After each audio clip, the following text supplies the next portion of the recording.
Imaginez, nous sommes au début des années 70, en France. Un vent nouveau souffle sur l'Église. C'est le temps du renouveau charismatique.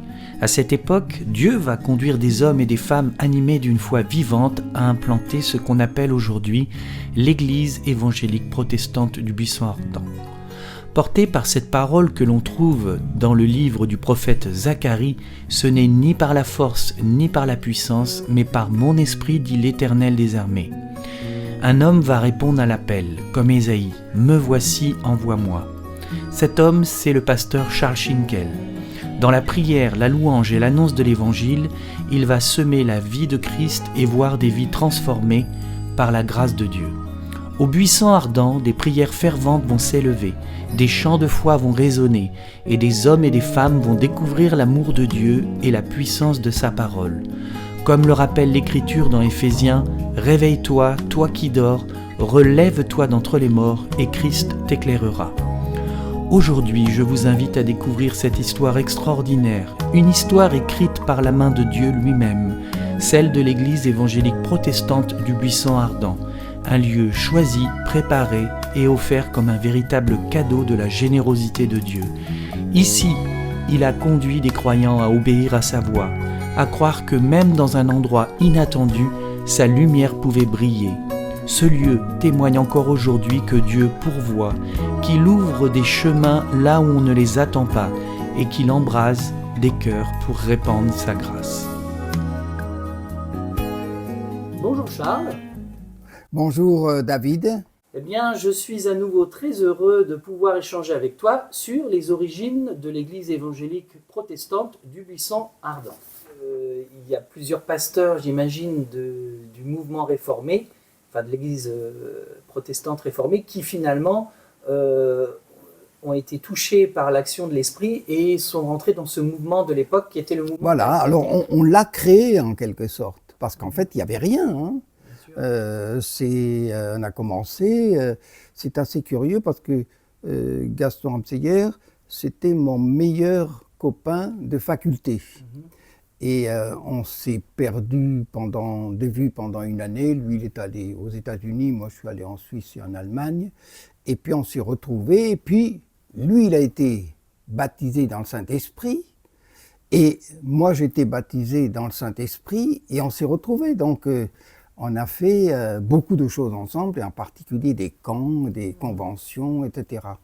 On a retroussé nos manches, comme on disait entre nous.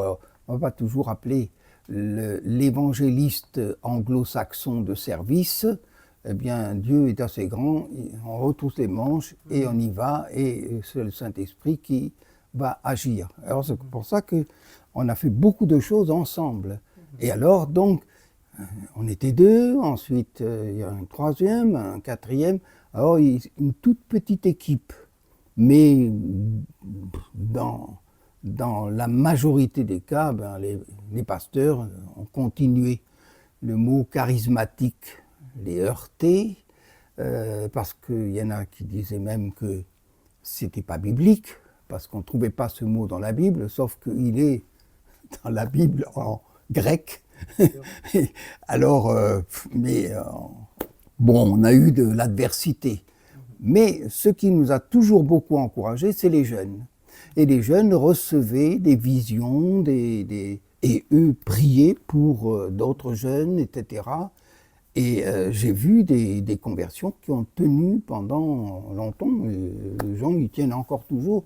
Et certains d'entre eux sont devenus pasteurs.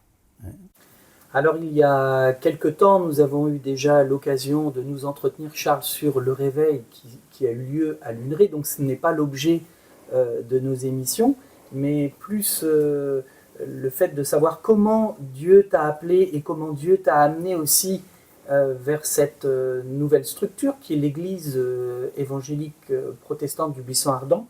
Alors ma question, elle est assez simple. Est-ce qu'il y a eu un moment précis où tu as su qu'il fallait changer de lieu et de structure? Oui, alors ça, c'est venu assez vite.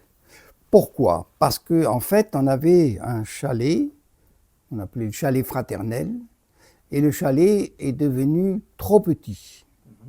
Il était rempli de jeunes, de personnes qui cherchaient.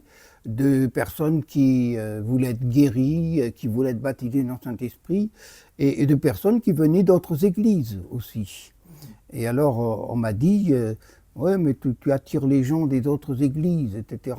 Je dis, mais le monde est ma paroisse, je dis comme Wesley, hein, John Wesley qui disait, le monde est ma paroisse.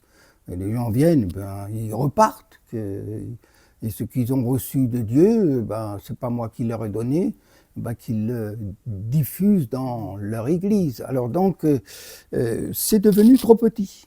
Le temple, il y a encore quelqu'un qui est venu, il m'a dit, tu te souviens quand le temple de Luneray était plein, et il y avait même des gens dehors, etc. Alors il était plein, alors je dis, mais on ne peut pas continuer, c'est trop petit. Et puis dans la prière, eh bien, Seigneur, c'est trop petit, il faut changer, il faut trouver un lieu où on puisse recevoir les jeunes, qui puissent dormir, qui puissent être enseignés, etc., pour la formation, tout ça. Et alors, on a commencé à chercher. Mais en fait, ça, tu l'as reçu, oui, c'est venu progressivement ou progressivement. À un moment donné, tu as su qu'il fallait vraiment... Voilà, c'est la nécessité qui a provoqué cela. Après, alors, il y avait des tensions. Alors, les tensions venaient parce que dans des autorités dans l'Église réformée, et puis il y a des paroissiens aussi qui se sont plaints et disent, nous, on ne partage pas les charismes et tout ça, il faut qu'ils partent. Mais il y en a d'autres qui voulaient que je reste. Alors c'était assez curieux. Alors donc, il fallait un autre local. Et c'était quelque chose qui était évident. Et on priait, et puis quand on priait, ben, cette nécessité s'est imposée. Alors, au début, ben, j'ai cherché avec une sœur, puis après, je dis, je ne vais pas perdre mon temps à chercher des grandes maisons, etc. Et alors, c'est très, très curieux, on a même trouvé un château de Le Nôtre, etc. Je dis non, surtout pas ça. Parce avec qu'alors les là, jardins de Le Nôtre. ah oui, alors là, surtout pas ça, parce qu'alors on est coincé, on peut rien faire, etc. Alors on a cherché. Et puis je dis, écoute, moi je ne veux pas perdre mon temps. Tu fais les visites, et puis tu me téléphones, tu me dis en 2 mots ce que tu as vu, etc. Alors des fois, elle me téléphonait, j'ai vu ça, etc. Je dis, pas la peine de continuer, c'est pas ça. Le Saint-Esprit me disait, non, c'est pas ça. Donc c'est une direction que tu avais reçue personnellement ou d'autres personnes la recevaient? Oui, ben, il y en a plusieurs qu'on avait reçus. Élargi l'espace d'attente. Voilà. Et alors, ben, on a cherché. Et alors, j'étais en vacances chez mes parents. Et puis là, il y a quelqu'un qui m'écrit, membre du conseil, parce qu'on avait créé une association. On ne peut pas rester comme ça, parce qu'on servait des repas, il fallait acheter de la nourriture, il fallait acheter du mobilier, etc. Donc on a créé une association. Et il fallait aussi transporter les gens. Alors la première grande acquisition, ça a été une estafette. Alors on a acheté une estafette pour transporter les jeunes, etc. Alors ça, c'était toujours à Luneray. À Luneray, oui. Alors à Luneray. Et non, la première acquisition, ça a été un congélateur. Parce qu'il fallait nourrir tous ces gens-là. Et il y en avait 40, 50, ça ne s'inventait pas. Donc il fallait les nourrir. Et alors, ça a été la première acquisition. La deuxième, ça a été l'estafette pour l'évangélisation, parce que le but, c'était toujours l'évangélisation. Évangéliser, etc.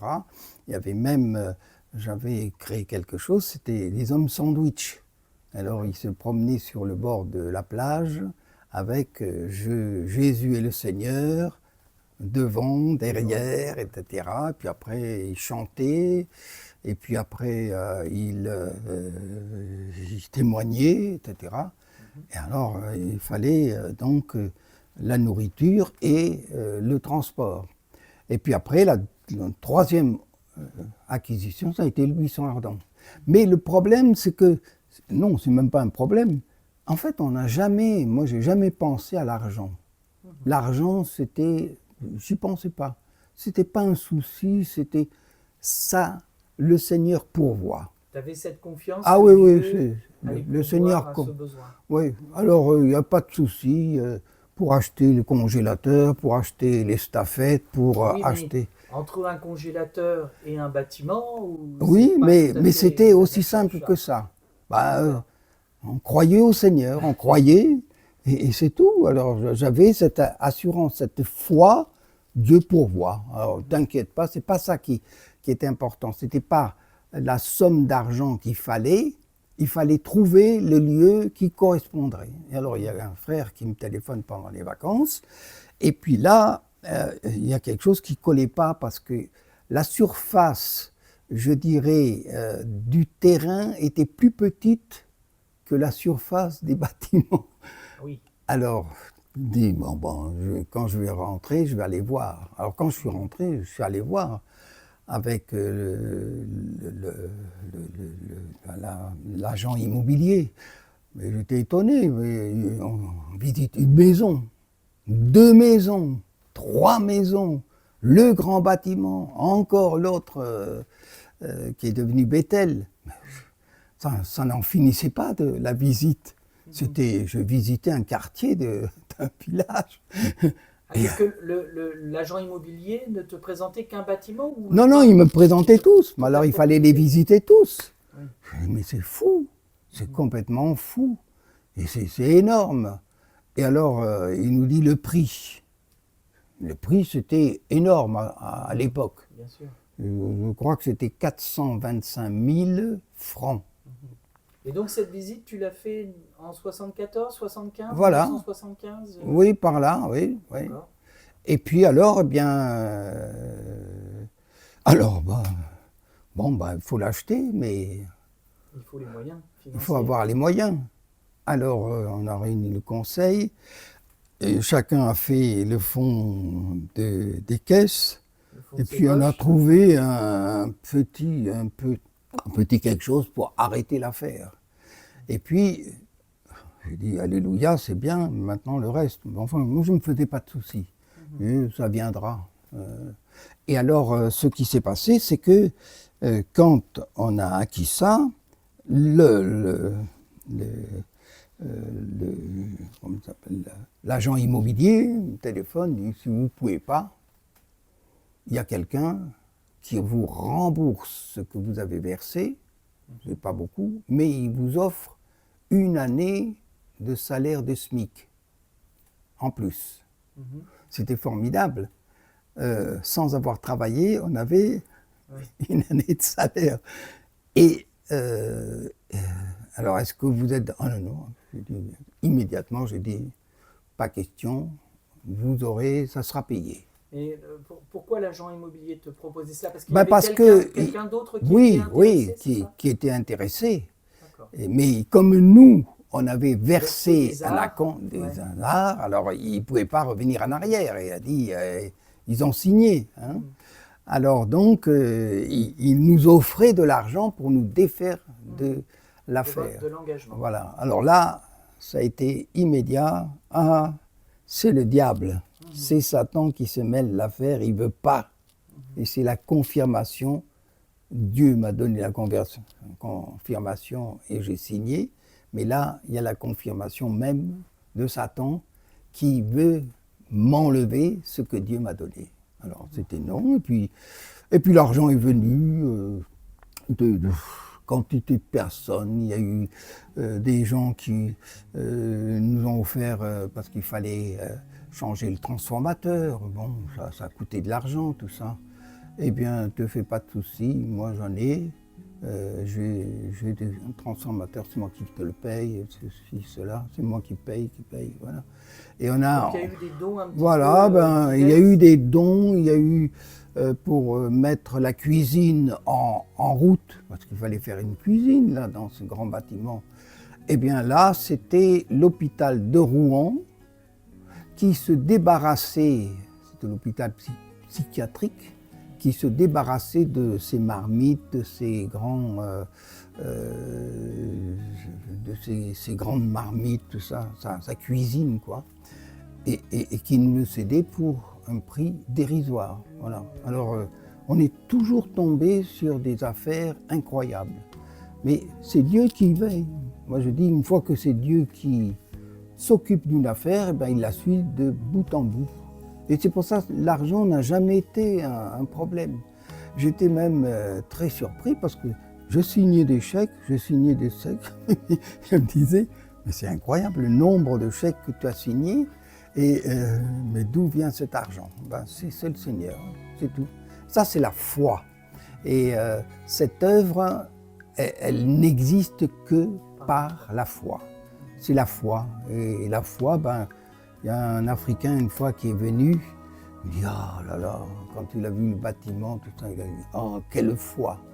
Alors moi, je lui ai répondu, oui, quel Dieu, quel grand Dieu.